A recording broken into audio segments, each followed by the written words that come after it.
ரிஷபம் அப்படின்னு சொல்லக்கூடிய ராசியே வந்து பார்த்திங்கன்னா சந்திரன் உச்சமாகக்கூடிய ராசி. இந்த சந்திரன் சொல்லக்கூடிய கிரகம் டெய்லி நகரக்கூடிய ஒரு கிரகம். அதனால் ரிஷப ராசி என்பவர்கள் மாதிரி மிக சிறந்த உழைப்பாளிகள் யாருமே கிடையாது. அந்த சந்திரன் உச்சமாகறான்னு என்னென்னா, ஒரு குழந்தை மாதிரி, ஒரு அம்மா மாதிரி எல்லாரையும் பார்த்துப்பாங்க.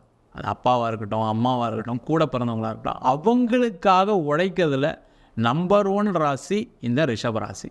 அதேமாரி வாழ்க்கையில் நம்ம மட்டும் நல்லா இருந்தால் போதாது, நம்மளுடைய உற்றார் உறவினர்கள் எல்லாரும் நல்லா இருக்கணுன்றதுக்காக ஒரு வீடு காரு வாங்கும்போதே எல்லாரையும் யோசித்து பிளான் பண்ணி ஒரு ஓல் ஃபேமிலியாக நம்ம எங்கேயும் இருக்கணும், எங்கே போனாலும் சேர்ந்து போகணும், எங்கே போனாலும் சேர்ந்து வரணும், யாரையும் விட்டு கொடுக்கக்கூடாது அப்படின்னு நினைக்கக்கூடியவர்கள் ரிஷபராசி என்பவர்கள். ஆனால் வாழ்க்கை அது மாதிரி இருக்கா அப்படின்னு கேட்டால் நிறைய ரிஷபராசி என்பவர்களுக்கு இல்லை. வாழ்க்கையில் நிறைய பேரால் ஏமாற்றப்படக்கூடிய ராசியும் இந்த ரிஷபராசியே. உறவினர்களால் கடன், கூட பிறந்தவங்களால பிரச்சனைகள், அதேமாதிரி ஃப்ரெண்ட்ஸ்னால் பாதிப்பு, இந்த மாதிரி பாதிப்பை அடையக்கூடிய ஒரு ரிஷபராசிகள்.